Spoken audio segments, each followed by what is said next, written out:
I'm as Death. I'm your host, Dee. And I'm Ris. And together we are Time of Death. It's the new year, new podcast. I was going to bring the little things. The horn? A French horn? A French horn. We don't know how to play the horns. I was singing, on the ball of Christmas, my true love came to me. French horn. A French horn. Is that what? Two turtle doves and a partridge in a pear tree. I know 5 French horns. No. Oh no. 6. It's 5 golden rings. 5 golden rings. 4 French horns. 3 German drums. I'm just kidding. I don't know what I'm talking about. There's French horns, though, in it. I don't know. There might be. There probably is. There's some musical instruments. Anyway, if you're new here... Google it. If you're new here, welcome. We are 2 nurses that like to talk true crime. We like to focus on cases that have a heavy medical influence to them, or cases that feature a medical professional as the perpetrator or the victim. If you're new here, great way to start off the new year is to listen to us talk. Sometimes we make sense, sometimes we don't make sense, but still we try. It's 3 French hens. Oh my God, that's so embarrassing. 3 French horns.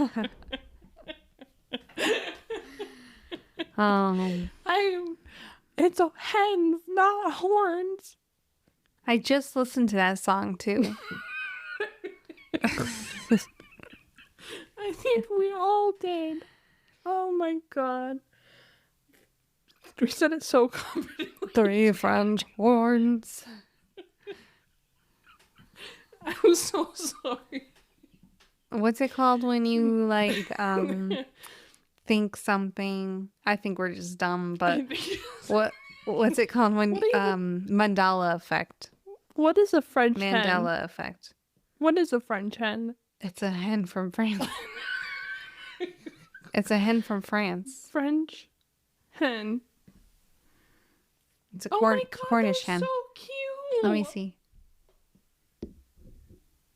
That would be Bubba if he was a chicken. I could see why people would ask for this. Wow. If you ever need a chicken, French have very cute chickens. Yeah. So we will get right into this. Okay. As you could tell, the holidays permanently altered our brain chemistry. So now we're a little... This is a new podcast now. This is a new podcast with the few brain cells left that are hanging in. Our brain cells are just dangling off a cliff. Their fingers are peeling off, but yeah. It's fine. It's fine. It's fine. We'll just continue. So tonight we are talking about the rise and fall of Ruby Franke.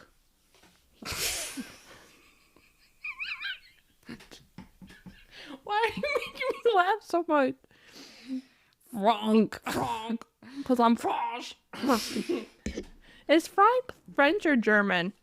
I don't know. I don't know either. Frankfurt, Germany. Do we have listeners in Germany? I don't think so. I don't think. I'm so sorry. We barely have them in the U.S. It's fine. It's a slow burn. It's a slow trend. It's. You know what? We are persevering. Even when we're not that popular, we have fun every week, and we still try our best. And we're excited. We're just tired. We're tired. I think that's what it is, too. We do this after work. Yeah. Right now, it's almost 9 o'clock at night. Normally, I'm in bed. Yeah. Is that sad? No, I think it's healthy to go to bed early. Well... It's my one habit I'm really strict with. Is it? May not get as much roughage in my diet, but I get my sleep. Just, you know what? I'm gonna get flamed for this. I never knew how amazing frozen vegetables were. I always thought fresh is the way to go. Just cook it. Now I know you save time, you save energy, you save money, and they're so freaking good. Wow. That's interesting. I don't think I've ever bought frozen. You gotta buy frozen vegetable, especially like a frozen green bean. This is how you know we're getting old. It's so freaking good. This is like what people talk about. Not in their 20s. But you're still hanging in there. I'm barely. But anyways, we'll talk about Ruby Franke. Okay. So today we're discussing a case that left not only the world, but the internet, legal experts, and families across the world shaken. Ruby shooketh. Did you ever hear the term coded? That's coded as shooketh. What does that mean? I was hoping you could tell me. What's coded?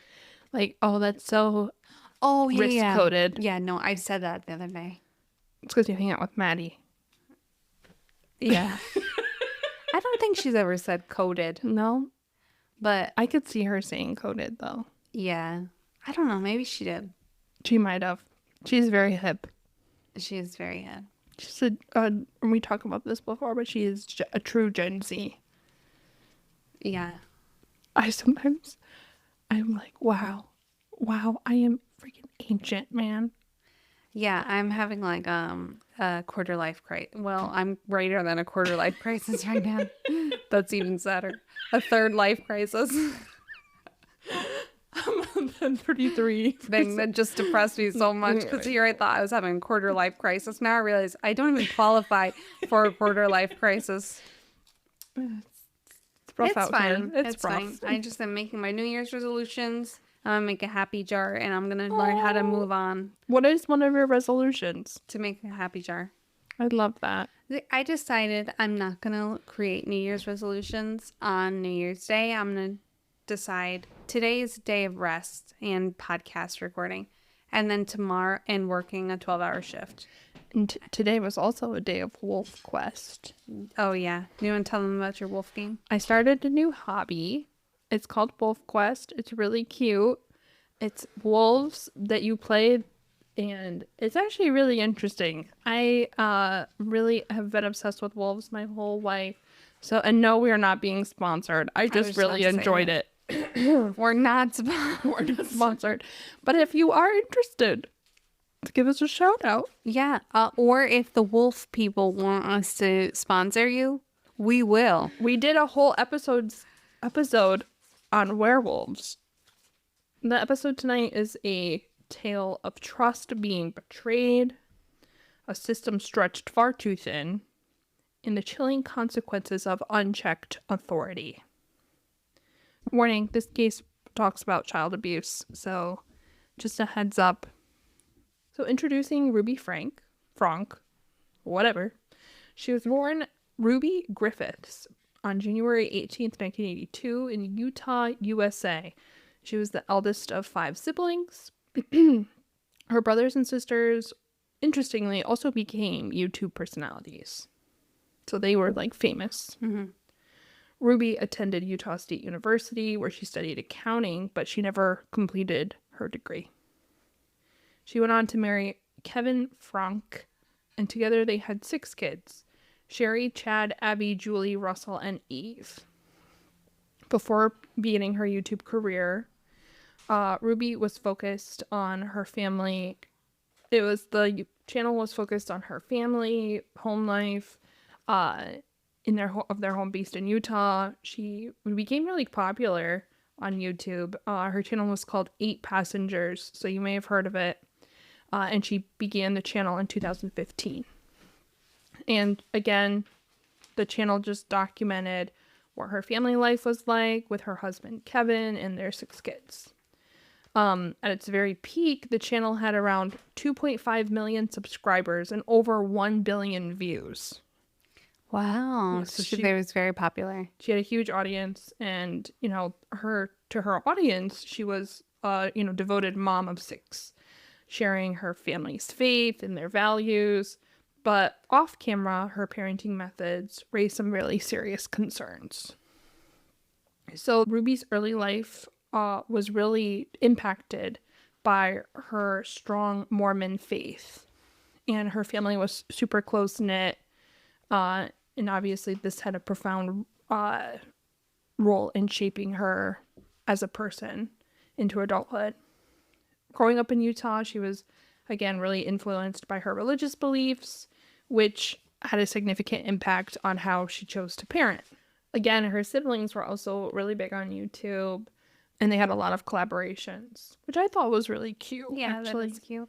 And they had like a network of family channels that they all had very similar views and values. Mm-hmm. Ruby's decision to start her channel, 8 Passengers, was really driven by her desire to share her family's journey and their faith with a very large audience. And again, the channel was very popular, and it got popular quite quickly, attracting millions of people who were very much drawn to what looked like a very idyllic family life that she tried to portray. Yeah. However, behind the scenes, her strict and often controversial parenting approach began to raise some eyebrows amongst her viewers. See, you know what? Let me just interject here for a little. This is just my little viewpoint. Our brother was talking the other day about one of his friends from college who lives a very luxurious life. Like, he travels a lot, and he's been traveling ever since he graduated college, and like it's very exciting. And I said, well, that's what he shows you. He doesn't show you the full picture. You just see what they want you to see. They don't see the other moments. But then you, as a viewer or a friend or whoever, you just paint a picture of him like this must be what he's always like, or what he must be always doing. And it just kind of like, I feel like it kind of sets people apart. You know what I mean? Well, social media is very curated, right? Like everything is very, for some people, very deliberate. And there's a whole psychology behind, product placing, advertisement, everything that we consume. It has some kind of like even subliminal effect on us. Yeah. Like, you can, there's like a lot of people who say like Disney has a lot of subliminal messaging too. And is it true? I don't know, but I wouldn't be surprised. Like some of the stuff that they say is present in whatever. I just want to say back with what Ris was saying about the wealthy friend with his lifestyle of travel. It's something else that I was thinking is the people that are in the entertainment industries and the sports and the celebrities and these people that are just very affluent, and they're projected to have perfect lives and perfect everything, perfect physical features, perfect perfection. And it's not really realistic. Yeah, there's a wise saying, I might add, that you don't really know someone's situation or what they're going through unless you're wearing their shoes. Well said. Thank you, Mom. Introducing Jody Hildebrandt. Before meeting Ruby, Jody was a licensed counselor since 2003. She got her associates in clinical mental health counseling in May 2003 and was fully licensed by July 2005. She went on to found ConneXions.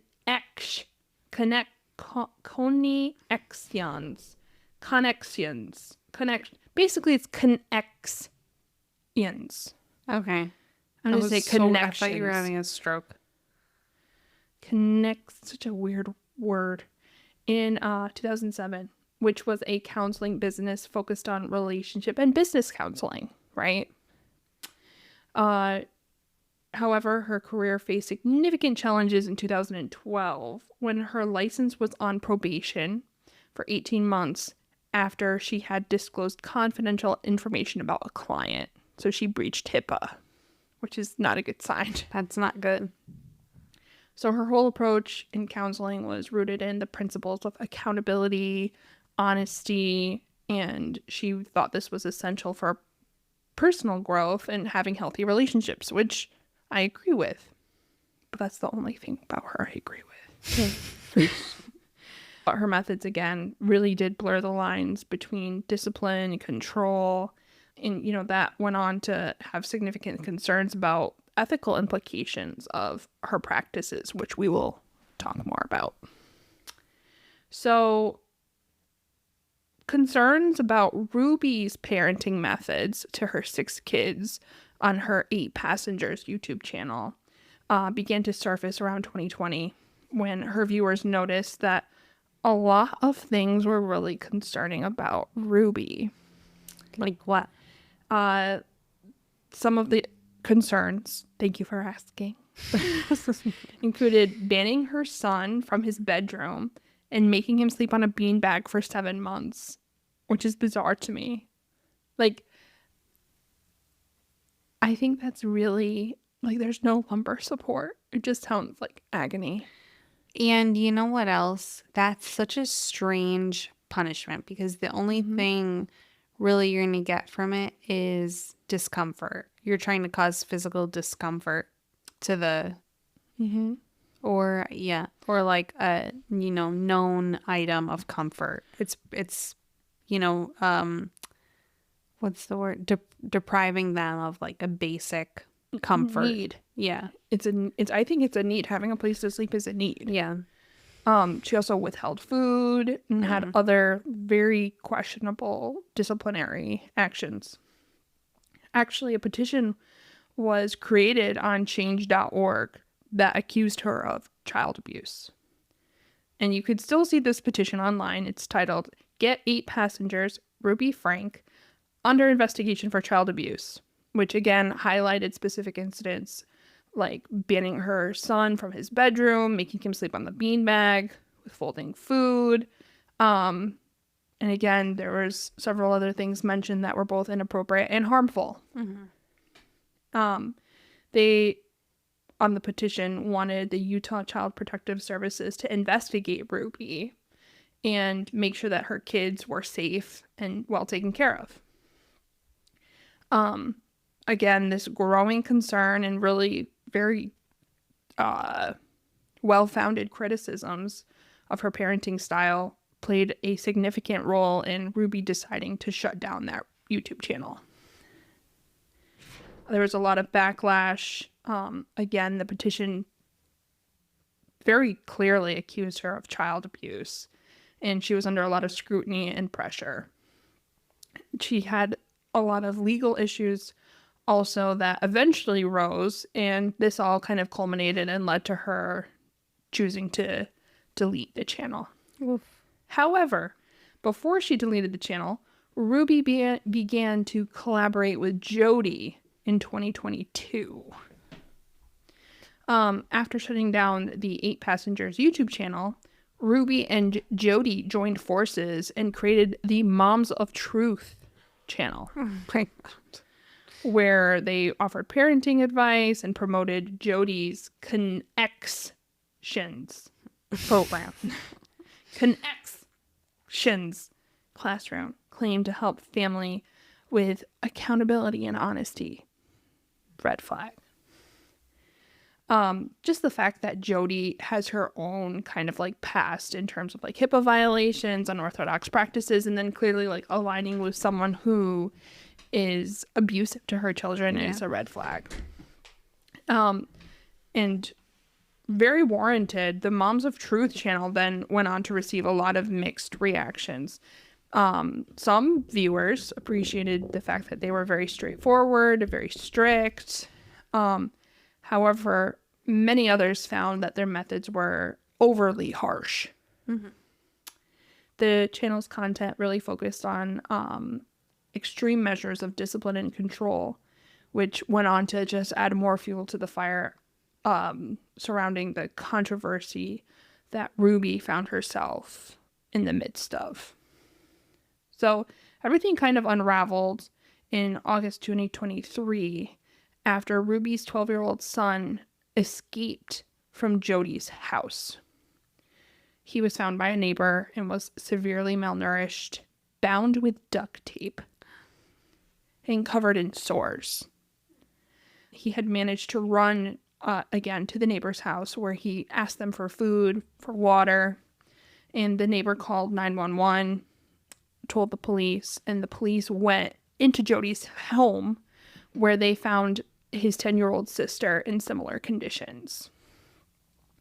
And the details about the abuse were horrifying. These two kids had been starved for days at a time, tied up as punishment, and subjected to psychological torment.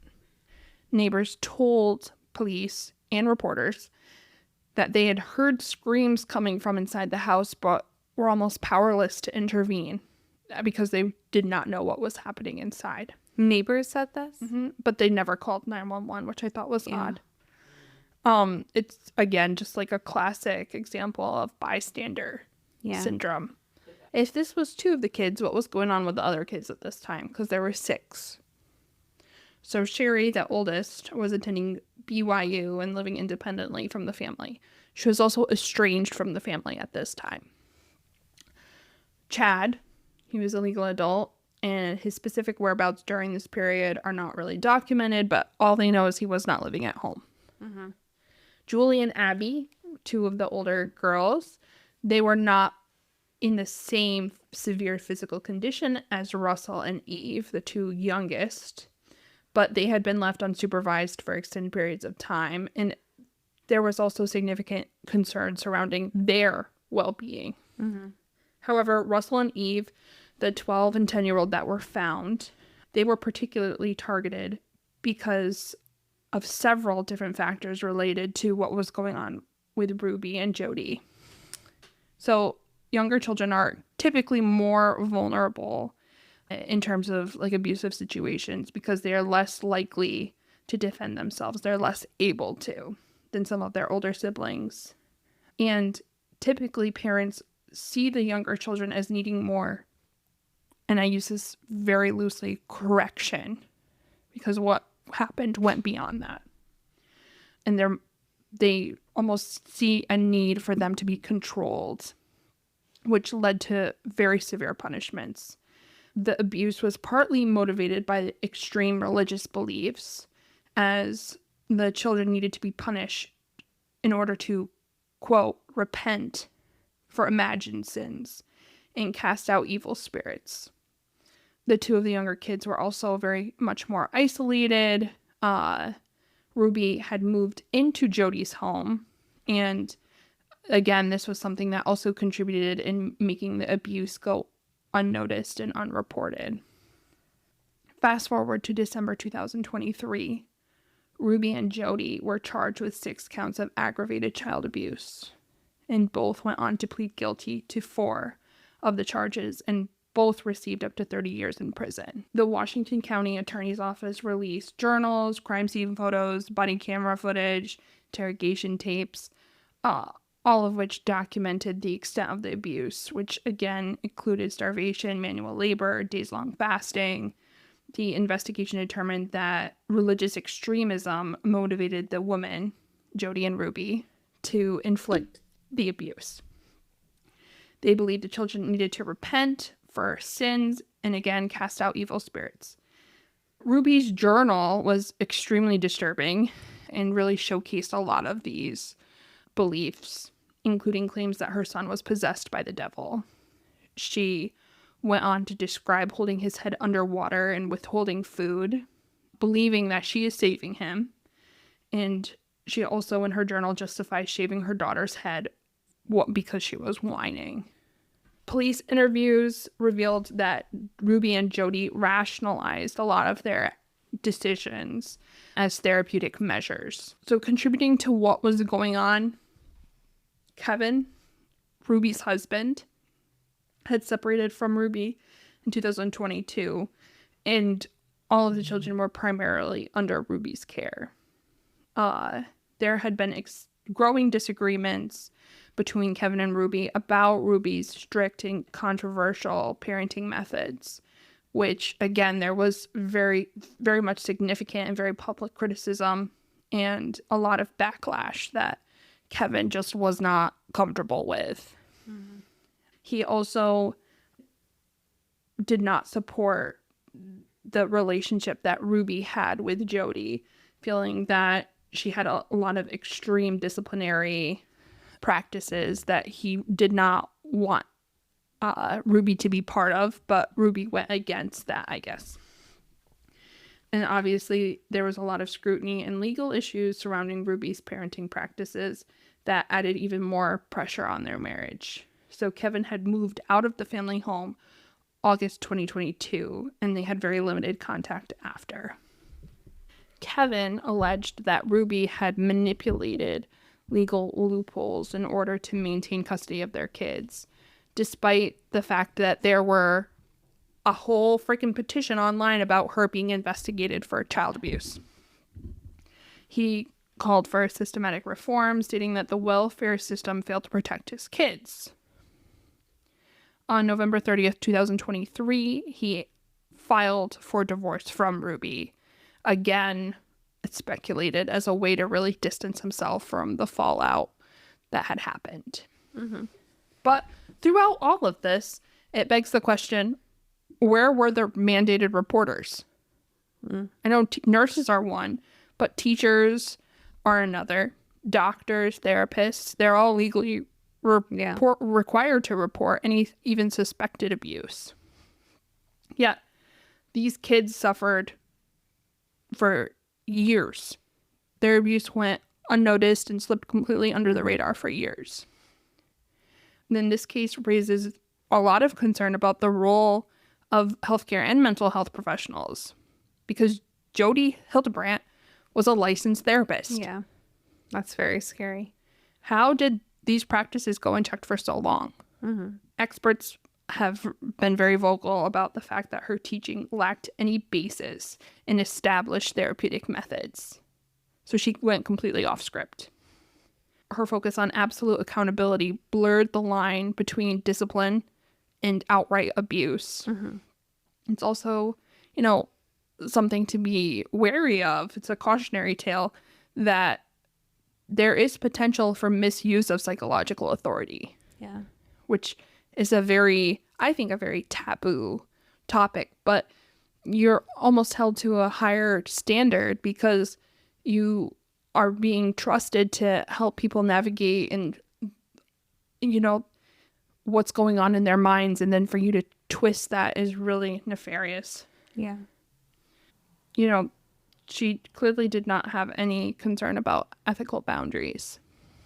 And it's just the potential for harm was just incredible. These kids not only physically suffered, but psychologically, I'm sure that they have a lot of wounds. Yeah, for sure. Unfortunately. And like you talked about earlier, Ris, a lot of these people online really create very precise, like a facade of perfection that a lot of time masks dysfunction behind the scenes. And there's also a cultural aspect as well. While many people find strength in faith, it can also be misused to justify control and punishment. Mm-hmm. So it's just this. I think this serves as a cautionary tale about always critically evaluating the content that we're consuming and who we trust. Yeah.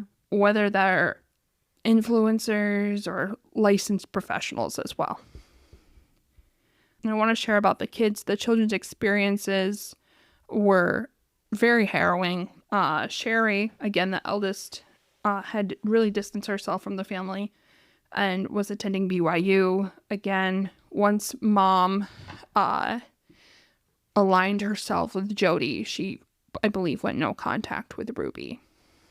Chad, again, not really sure what was going on with him. Julie, Abby, they were two of the kind of in the middle girls, and then Russell and Eve, the very youngest, who were particularly targeted. So the legal proceedings against Ruby and Jody were very intense. The courtroom was very emotional. There was a lot of graphic evidence. Photos of the children's injuries were shown. Police interviews revealed just what the extent the abuse was. Ruby and Jody's defense really tried to rationalize their actions, again, as therapeutic measures. But thanks to the overwhelming evidence, they were convicted. Kevin's testimony was particularly impactful in that, again, calling for systematic reform. This was really a failure on that part, because why was she allowed to have primary custody of these children with all of this, these allegations against her? So what is the takeaway that you think from this case, Riz? I do think that people live behind a facade, and they could show you that they're upstanding. They could show you that they're religious people, like very God-loving, or, but then behind closed doors, you find out the truth, that they're diabolical. What really got me, and I agree with you, is that she almost wielded her education as a weapon. She used it to actively harm these kids. Jody? Yeah. Yeah. And Ruby was very permissive. Yeah. And allowed it, enabled that. I just think we should keep in mind that we should always keep our eyes open, no matter what the title of a person is.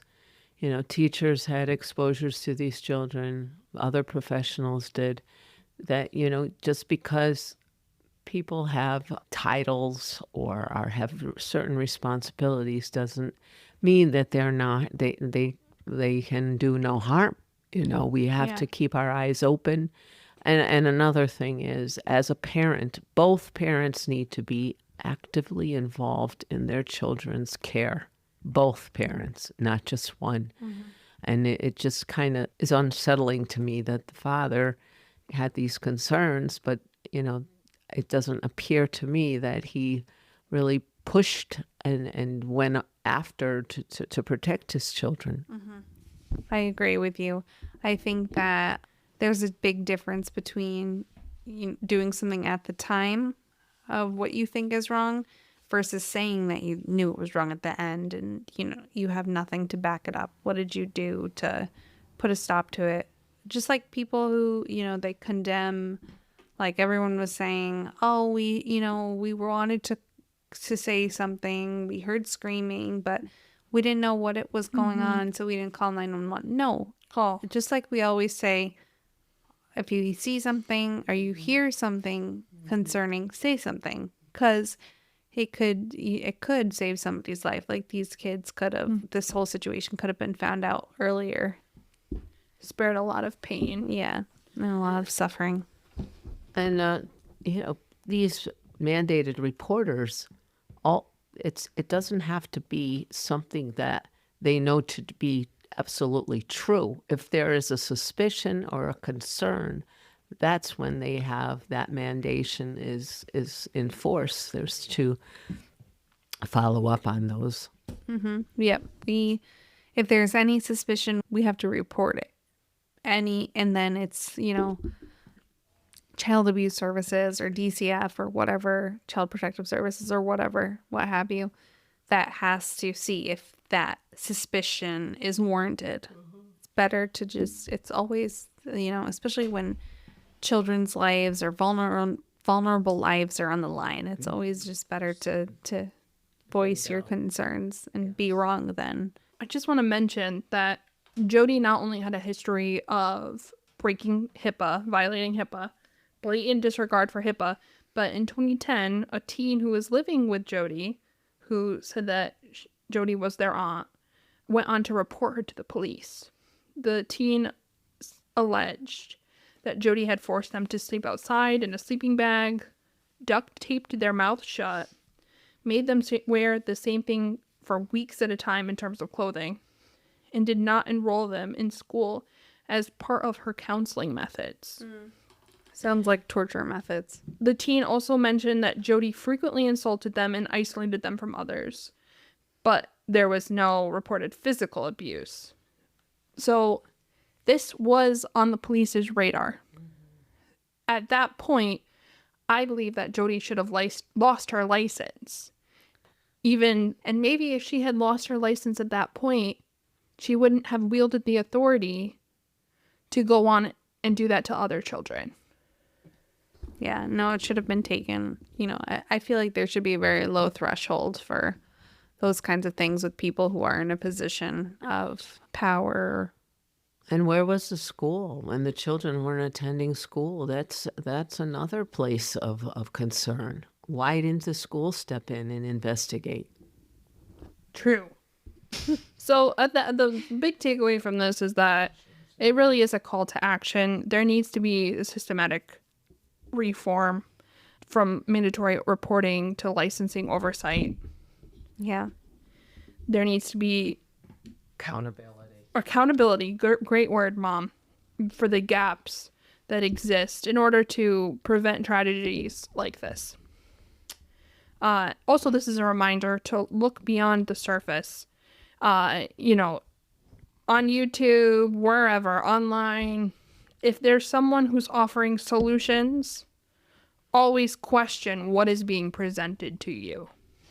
Again, this is just a case of how abuse can hide very clearly in plain sight. That was a really good case, and I'm glad we covered it because I don't think it's talked enough about, and I don't think it's ever wrong to tell, you know, share stories of child abuse and just notify everybody that it's very real. It does happen a lot more than you think, and people can be different than what they appear. Well, there's a documentary available that I did not watch yet, but if you want more information about the case, it's called Abused by Mom, the Ruby Franke Scandal. You know, she really was a momfluencer that had portrayed a certain lifestyle. Yeah. But in reality, it was very different. Yeah. And I think you're right. It does need to be talked about more because, you know, there's people that you think, you know, like there's people that I think that I'm like, oh my gosh, they're so great. They're online. I'm a big fan. But in reality, they could be a shit person. Yeah, you would never know. You would never know. Critical thinking. Except us. Critical thinking. You know, always don't take for granted just what information you're being spoon-fed. Critical thinking. What is the motivation? Does this make sense? Use your common sense to figure out, you know, you just don't take information. And that's something that I think is especially important today when so-called experts or authority figures, and we don't always know the source of information or the people that are providing information for us. We need to be mindful of that and not be complacent and just suck in information that we are reading or hearing. The information age. Yeah, it is the age of information. All right. Thank you guys so much. Ris, any final thoughts or? No, I think we covered it all. I'm glad you did that one tonight. No problem. Thank you guys so much. Happy 2025. Peace out. Oh my God, happy 2025. Have a happy new year. We'll see you soon. We'll see you next year. Well, we'll see you this year. This year. Have a good night, everyone. Bye. Bye.